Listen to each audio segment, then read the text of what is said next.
네, 보건의료 문제를 수답으로 풀어보는 김영성의 보스다 시작하겠습니다. 이제 9월이 됐고요. 날이 좀 많이 선선하네요. 저는 건치의 김영성입니다. 예, 저는 건치를 사랑하는 의사 정영준입니다. 네, 오늘은 먼저 건강보험에 대한 얘기를 좀 해볼 건데요. 뭐 여러분도 많이 아시겠지만 건강보험료가 이제 3년 만에 인상이 됐다고 합니다. 그 동안에 뭐 경기 뭐 불경기나 뭐 코로나 이런 것들 때문에 좀 미뤄졌던 건데 3년 만에 인상이 됐고, 우리 이제 보건의료 단체 연합이나 건치나 인유협에서 이제 많이 주장했던 것이 새로운 정부는 국민건강보험을 좀 강화시키고 공공의료 확충하고 의료 민영화를 좀 중단해야 된다, 이런 주장을 했었거든요. 특히 이제 건강보험 부분에 있어서 국고지원 문제가 굉장히 좀 중요한 거였는데, 그래서 이제 국고지원이 그동안 좀 미루거나, 그러니까 축소되거나 계속해서 이제 제대로 지급이 안 되고 있던 부분들이 있었는데, 이런 부분에 대한 좀 재정적인 정부의 지원들이 좀 약속을 좀 한 바가 있습니다. 게다가 이제 올해 건강보험료까지 이제 국민들이 인상해서 내게 됐으니까 이런 부분이 좀 잘 약속이 지켜져야 될 것 같은데, 그러지 않으니까 오늘 다루는 거겠죠? 그렇습니다. 원래 기대를 했었는데 이제 8월 말에 그 정부 예산안 중에 이제 보건복지 예산 중에 이제 보건 예산에서 사실 제일 큰 부분을 차지하는 게 건강보험에 대한 국고 지원이거든요. 근데 건강보험에 대한 국고 지원액이 뭐 늘지를 않아서 지금 실제로 일반 회계에서 건강보험의 예상 수입의 14% 정도를 지원하게 돼 있는데 이번에도 한 12%나 11% 수준으로 지금 지원하는 안을 내서 거의 한 1조 5천억 원 이상 지금 누락시킨 상황입니다. 그래서 원래 약속대로 지원하겠다고 공약이나 이런 데다가 이야기를 했는데 첫 해부터 약속을 안 지키는 거라고 생각하시면 됩니다. 국민들이 내는 돈은 좀 늘었는데 국고지원은 여전히 좀 부족하고 그런 상황이네요. 이번에 그래서 건정심 결과는 어떻게 된 거예요? 그러니까 건정심이 이제 가지고 있는 권한은 국고지원 금액을 결정하는 거는 건정심의 권한이 아니고요. 그건 이제 정부의 예산 권한이니까 정확하게는 이제 기재부가 마음대로 하는 거죠. 그러니까 기재부 입장에서는 국고지원금을 지금 뭐 12억이 좀 안 되는 금액으로 지금 12조가 안 되는 금액으로 지금 지원하는데 원래는 한 12조 이상을 지원해야 되는 거예요. 13조 정도를 지원해야 되는데 이제 그만큼 지원하면은 한 1조 5천억 원 정도를 다른 예산에 쓸 수 있는데 아깝다, 이런 식의 이제 주장이에요. 근데 이제 건정심에서 이번에 한 논의는 이제 저희가 내는 건강보험료는 보험료율이 결정되거든요. 보험료율이라는 게 이제 그 보험료율의 반반으로 저희가 보험료를 사실 내는 겁니다. 여기 이제 방송 들으시는 분들이 그 임금 이제 그 명세서, 월급 명세서 보시면 건강보험료라고 찍혀 있는 거는 건정심에서 결정한 보험료율의 50%를 제가 내고 이제 사측에서 그 50%를 부담하는 방식입니다. 그래서 지금 이제 원래 한 7.7%대 7. 뭐 제가 기억하기로 0.6%인가 정도에서 유지됐었는데 이번에 올려가지고 이제 7.1%가 됐다고 생각하시면 돼요. 그래서 실제로 이제 평균 값으로는 임금 노동자의 경우에 월 한 1,200원에서 2,000원 뭐 요 정도가 올라간다고 하는데, 그렇지만 이제 중요한 건 이게 보험료율이라는 겁니다. 그러니까 보험료율이 올라가지 않고 고정이 돼도 생각을 해보시면 금리랑 똑같은 거잖아요. 고정이 되면 그래도 명목 임금이 올라가기 때문에 보험료는 저희가 더 내게 돼 있어요, 항상. 근데 이제 보험료율까지 올리면은 당연히 이거는 이자율이 올라가는 거랑 동일한 거죠. 이게 이자율이 올라가는 거랑 동일하게 훨씬 더 많은 폭으로 올라가게 됩니다. 이제 그러니까 더 많이 걷었다고 이렇게 그냥 결론을 낼 수 있는데, 근데 이제 재밌는 거는 정부에서는 건강보험이 재정 흑자니까 우리가 돈을 뭐 더 내가지고, 그러니까 약속대로 법안에 있는 대로 예상 수익의 14%까지 낼 이유가 뭐가 있냐. 안 그래도 흑자인데 그 돈 가지고 뭐 다른 사업, 뭐 수당이라든지 뭐 본인들이 이야기하는 여러 가지 사업들 있지 않습니까? 10억짜리 뭐 20억짜리 이런 지자체 사업들 지원하는 게 낫지라고 주장하면서 돈을 조금 넣고 있는데, 건정심에서는 앞으로 적자가 생길 수 있으니까 보험료율을 지금부터 천천히 올려놔야 된다는 논리로 계속 올리고 있어요. 그러니까 이 두 개의 논리가 모순된다는 거죠. 그러니까 한쪽은 지금 흑자니까 지원할 필요가 없다고 주장하고, 한쪽은 결국은 이후에 적자가 날 거니까 미리미리 돈을 거두라고 하는 거니까, 제가 이제 항상 이런 자리 혹은 뭐 시민사회 단체 뭐 모임이나 아니면은 전문가 모임 같은 데 가서 하는 이야기가 건강보험이 지금 현재 적자냐 흑자냐는 정부 지원 금액이나 보험료율을 결정하는데 사실 크게 영향을 주지 않아요. 그게 제가 드리고 싶은 이 핵심적인 요지입니다. 뭐 한참 얘기했었지만 어쨌든 오랫동안 건강보험 자체는 그 흑자였잖아요. 흑자 이제 이거를 뭐 빨리 뭐 국민 건강들의 어떤 부담에 좀 해소를 해야 된다 이런 주장도 그동안 저희가 많이 했던 적이 뭐 거의 20조 정도 쌓인 적도 있었고, 네 이제 정부에서는 그게 이제 쌓여 있어 미래를 위해서 대비해야 한다는데 그게 돈이 쌓여서 흑자니까 정부로서는 그럼 국고지원은 그렇게 다 할 필요는 없는 거 아닌가? 뭐 우리가 더 힘든데 뭐 이런 식의 논리를 펴신다는 얘기인데. 그러면 뭐 전에도 얘기는 했었지만 그럼 이거는 쌓아놔야 되는 건가요? 아니면 어떻게 해야 되는 건가요? 전혀 아니죠. 그러니까 건강보험이라는 거는 연금하고 달리 연금은 적립을 해가지고 연금도 이제 수정 적립 방식입니다. 정확하게 이야기하면 그냥 적립 방식이 아니고요. 한국은 그냥 적립 방식이면 고갈되면 그때부터 끝장나는 거예요. 근데 수정 적립 방식은 언젠가는 적립액이 다 소멸되면 매년 회계를 통해 가지고 필요한 금액만큼을 거두거나 국고 지원을 해가지고 그 회계를 맞추는 방식으로 설계를 해놓은 거예요. 연금조차. 그러면 건강보험은 뭐냐? 건강보험은 아예 적립식이 아니에요. 건강보험은 1년 회계 방식입니다. 그러니까 매년 건강보험정책심의위원회 아까 제가 이야기한 건정심에서 보험료율을 결정하는 거죠. 그러니까 원래는 어떻게 하는 거냐면 독일식 방식인데 저희가 올해 건강보험 재정을 100조를 쓴다는 그 책정을 한다는 이야기는 거기에 맞춰서 보험료율을 결정하고 그럼 100조가 들어오지 않습니까? 그럼 100조를 올해 썼어요. 그래서 이게 적자가 나면 내년에 올리는 거고 흑자가 나면은 내년에는 보험료를 떨어뜨릴 수도 있는 거거든요. 원래 이렇게 설계되는 거예요. 근데 한국은 지금까지 어떻게 해온 거냐면 보험료를 계속 올려왔어요. 근데 그 올릴 때의 논리는 2000년대 이제 그 2005년부터 2010년 사이에 건강보험이 적자였거든요. 그때는 적자니까 적자라고 하면서 막 올렸어요. 근데 그 이후에 또 흑자가 발생했을 때는 아까 제가 이야기했지만 언젠가 적자가 올 가능성이 높다. 고령화가 되니까. 그러니까 미리 조금씩 올려놔야 된다고 또 올렸어요. 그러니까 장기적인 전망을 계산해가지고 뭐 점진적으로 올린 것까지는 이해는 하는데 원래가 1년 회계이기 때문에 적자가 만약에 그 해라도 발생하면 그 다음 연도에 그거를 메꾸기 위해서 보험료를 많이 올리는 방식으로 그냥 설계가 되는 겁니다. 그러니까 이거를 무슨 적립식 방식처럼 뭐 지금도 적립된 것도 말이 안 되거든요. 적립이 돼 있으면 그거를 의료 그 서비스의 보장성을 강화해서 그러니까 뭐 치과 서비스 같은 경우에는 뭐 이것저것 보험을 더 많이 확대한다든지 아니면 간병비를 보험을 확대한다든지 이렇게 해서 다 소진해야 되는 거예요, 매년. 그러면 이제 어쨌든 들어오는 쪽을 보면 그 국고지원이 이제 줄었잖아요. 이제 줄었는데 어쨌든 건강보험료율이 계속 올라가는 상황이니까 이제 더 늘어나긴 할 거고. 어쨌든 우리가 지출을 한번 생각해 보지 않을 수는 없는데 이만큼 늘어난 만큼 좀 국민들에게 어떤 혜택이 그동안 흑자가 계속 해왔으니까 좀 있었다고 볼 수도 있는 건가? 예를 들면 뭐 문재인 케어라든가 이런 것들이 있었으니까 뭐 그렇게 좀 볼 수 있는 걸까요?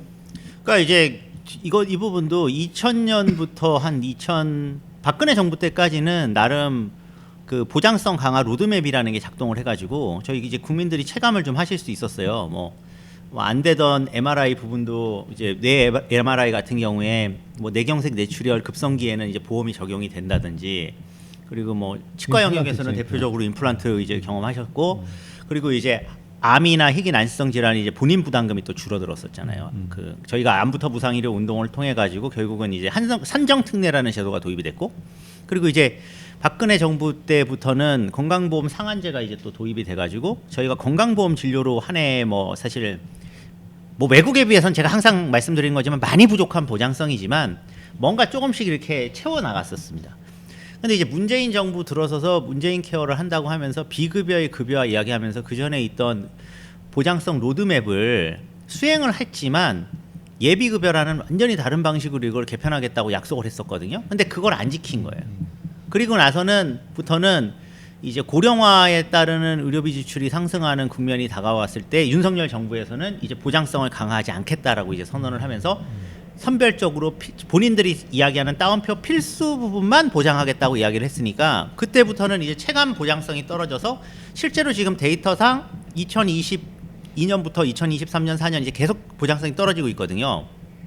그럼 그 이야기인즉슨 뭐냐면 건강보험료를 우리가 낸 것이 우리 소비자한테 제공되는 서비스로 환원되는 게 아니라 상품 가격만 올라갔거나 아니면은 상품 가격은 올라가지 않았더라도 그 하나하나의 이제 서비스들의 행위만 늘어나는 방식으로 지금 지출이 진행되고 있는 거죠. 그러니까 이거는 앞으로 심각한 문제를 불러일으킬 수 있는 거고요. 그리고 결정적으로 제가 지난번에도 얘기했지만 그걸로만도 해석이 안 되는 다양한 방식의 가산 수가라든가 아니면은 정책 지원을 건강보험료로 지금 무작위로 많이 했거든요. 코로나 시기에도 원래는 그 코로나 백신은 정부가 다 지원하는 거잖아요. 그러면 백신을 지원하면 백신을 이 투여하는 진료비도 원래 정부가 지원해야 되거든요. 근데 그건 전부 건강보험에 떠넘긴 거거든요. 그 당시에 의사 이제 행의료, 진찰료는 다 의사 그 건강보험에서 지불했습니다. 근데 그때는 의료 비용이 적었으니까 티가 안 났는데 작년에 이제 이 2,000명 증원안으로 촉발된 의정 갈등 때 상급 종합병원 이제 구조조정하는 거 먹여 살린다고 4.6조 원을 작년에 건강보험 재정 갖다가 썼잖아요, 윤석열이가. 근데 지금 그 계획이 고스란히 계속 지금 로드맵으로 시행이 되고 있어요. 이걸 철회를 안 했거든요, 이재명 정부 때. 그러니까 건강보험을 사실 우리가 돈을 많이 내서 대형 병원 구조조정하거나 아니면은 일부 그 따옴표 필수 의료 이런데 가산하는 데다가 지금 다 쓰고 있는 거죠. 조금 정리하면 일단 다시 돌아와서 건강보험은 그 어쨌든 돈이 많은 사람 많이 내고 조금 버는 사람 조금 내서 이 돈을 가지고 그 해에 아픈 사람들이 병원을 많이 쓰게 되면 돈을 많이 번 사람들이 좀 더 지원하고 이게 이제 사회보험의 의미잖아요. 그렇게 해서 그런 것들이 이제 소진이 되면 다음 해에 또 그 보험료를 많이 걷든 적게 걷든 이런 것들이 좀 조정하는 이런 것들이 일반적인 사회보험의 형태라면 우리는 이제 그게 마치 뭐 거대한 어떤 뭐 돈주머니처럼 여기에서 많이 가지고 있다가 먼 미래 뭐 20년 30년 후에도 그 적자라든가 의료비가 문제가 돼서 사람들이 못 쓰는 일이 생기지 않도록 흑자를 내놓아 그 준비를 해야 된다 이렇게 오해를 하고 있는데 실제로 행태를 보면 이게 보장성 강화에 일부 쓰였던 과거가 잠깐 있었지만 현재로서는 그 돈을 가지고 원래 국가에서 세금으로 해야 되는 일들 뭐 백신을 산다든가 아니면 현재 뭐 병원 구조조정을 위해서 병원에 어떤 지출해야 되는 이런 비용들을 저희가 아프면 쓰기로 했던 돈을 생돈을 쉽게 말해서 대형 병원이나 이런 곳에 구조조정하는 데다가 거기다 지금 받치고 있던 거죠. 거의 조 단위를. 그러니까 사실은 미래를 위해서 건강보험 재정을 흑자를 계속 유지하면서 돈을 쌓아낸다는 것도 거짓말이고 왜냐하면 세금을 대신하고 있는 거니까 게다가 국고 지원으로 해야 되는 돈도 지금 늘리지 않고 오히려 줄어드는 상황이고 게다가 정부가 바뀌었음에도 불구하고 이 정부의 보건의료에서 그 건강보험의 미래는 지금 굉장히 자본의 뜻대로 가는 게 아닌가. 우리가 돈을 모아가지고 뭐 이거 중요한 얘기 아닐 수도 있지만은 세금은 차라리 이건 그 비율이 다르잖아요. 훨씬 더 돈을 많이 세는 데는 훨씬 많은 세금을 내야 되는데 건강보험은 아무리 구간이 뭐 19간인 사람들더라도 굉장히 많은 돈을 내진 않고 한도가 있단 말이죠. 이렇게 형평성이 좀 떨어지는 부분에 있는 돈을 세금에 있는 데다 갖다 쓰는 거니까 국민들로서는 굉장히 좀 열을 받아야 하는 상황이 아닐까 싶습니다. 근데 제가 여러 번 강조함에도 불구하고 이 부분들이 이슈가 되지 않아서 좀 아쉬운데요. 근데 또 오늘 저기 이거 준비하는데 저희 전영훈 선생님이 그 링크를 하나 보여주셨는데 오늘 기사가 있었어요. 제목이 뭐냐면 건강보험 쇼크 25년 뒤에 44조 적자 이런 기사가 떴거든요. 그러니까 지금 얼마 전에 전국 그 건강보험료가 인상되는 기사에 이어서 국민들에게는 이게 지금 건강보험료가 적자가 돼서 앞으로는 완전히 뭐 40조가 적자가 될 거니까 군소리 말고 내라 이런 뜻이 아닌가 싶은데 어쨌든 사실을 좀 알아보죠. 진짜 44조 적자가 되는 게 맞는 건가요? 이런 추계는 사실 하면 안 되는 추계입니다. 제가 이야기했지만 건강보험은 이 1년 회계 방식이니까 25년 뒤에 44조가 적자가 될지 당장 내년에 44조가 적자가 될지는 그만큼 쓰면 44조 적자가 되는 거지 안 쓰면은 44조 흑자도 남길 수 있어요. 25년 뒤에. 그러니까 어느 정도의 보장성을 유지하느냐 그리고 어느 정도의 보험료율과 국고 지원을 하느냐에 따라서 적자 흑자는 결정이 되는 거니까 이런 하나만한 이야기인데 그럼 이런 하나만한 이야기를 국책연구기관인 한국보건사연구원 이제 보사연이죠. 여기서 지금 최근에 이거 발간했다는 게 사회보장 장기재정 축의 통합 모형 구축 이거 왜 했냐는 거죠. 그러니까 박근혜 정부 때도 장기재정 보고서를 그때는 KDI를 해가지고 2060 장기재정 전망을 한번 낸 적이 있거든요. 아니, 60년에 2015년에 했습니다. 박근혜 정부 때. 2015년에 네. 2060 장기 재정 전망. 그때도 저희 이제 시민사회 단체에서 참여연대랑 같이 거기서 2060 장기 재정 전망에 그 말도 안 되는 부분들. 그 당시 이제 제일 핵심은 연금이었고 항상 연금을 제일 많이 이야기하죠. 연금이 워낙 금액이 크잖아요. 지금 뭐 거의 1,000조 원이 모여 있으니까. 그리고 그 다음에 금액이 큰 게 건강보험이거든요. 순서가 있어요. 이게 사회보험을 공격하는 방식이.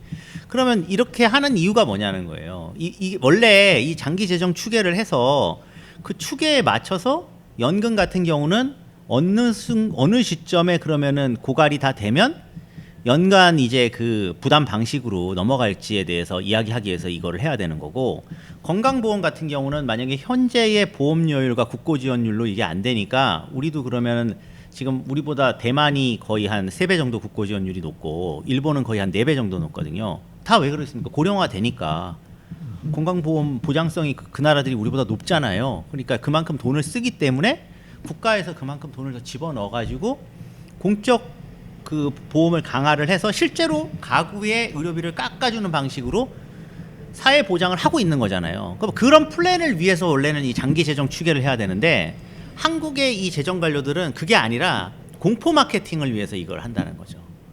그래서 이 이야기를 보고 있으면 본인들이 봤을 때 그러면 뭐 예를 들어 2050년에 건강보험 총지출이 296조가 된다. 그러면 2050년에 이제 명목임금 인상이나 인플레이션이나 이런 거 다 고려한 수치라고 하면은 296조를 국고에서 어떤 식으로 마련할지 이런 플랜을 같이 이야기하면 되는 거 아니에요. 근데 그런 이야기는 안 하고 지금처럼 이렇게 쓰는 거는 되게 낭비고 앞으로도 이렇게 쓰면 낭비롭다라는 식으로 구축하는 거는 제가 봤을 때는 아주 심각한 문제고요. 그리고 끝으로 아까 그 하나만 더 지적을 하면 건강보험에서 그럼 보험료율을 인상하는 것과 국고지원을 늘리는 것과 뭐 어차피 다 우리 국민들이 낸 세금으로 나가나 보험료로 나가나 똑같다. 그렇지 않습니다. 건강보험 보험료는 정률이에요. 부자 지금 이재용 회장이나 가난한 사람이나 똑같은 퍼센테이지로 내는 겁니다. 거기다가 상한선도 있고 하한선도 있기 때문에 가난한 사람도 최저로 내는 보험료가 있어요. 그러니까 이게 역으로 가면 되게 역진적이 돼요. 다 계산해 보면. 누진이 되지 않는다는 거죠. 예, 거꾸로 정률이니까 적진적이 돼요. 그렇지만 조세에서 일반회계에서 들어오는 거는 일반회계 생각해 보시면은 일단은 소득세만 해도 누진이고, 그리고 이제 저희가 부가가치세나 뭐 등등등은 소비를 많이 하면 소비세는 그렇게 해서 나가죠. 그리고 법인세가 들어가 있어요. 그리고 자산에도 그건 부과하잖아요. 그러니까 질적으로 일반회계가 훨씬 더 누진적이고 정의로워요. 세금이. 그러니까 세금으로 충당하는 게 맞는 거고, 국고 지원을 늘려서 이 재정 적자를 해소할 생각을 하는 것이 정상적인 사고인데, 기재부가 이제 그게 싫어가지고 국민들 보험료를 계속 올리고 있다는 거고, 그런 오더 하에 이게 사실 발주처의 의지가 반영된 보고서잖아요. 특히나 윤석열 정부의 부사연에서 이걸 한 거니까 사회보장 장기재정 추계 통합 모형으로 본인들이 국고 지원 조금하기 위해서 이제 재정 적자론 퍼뜨리는 거죠. 이런 짓은 하면 안 된다고 생각합니다.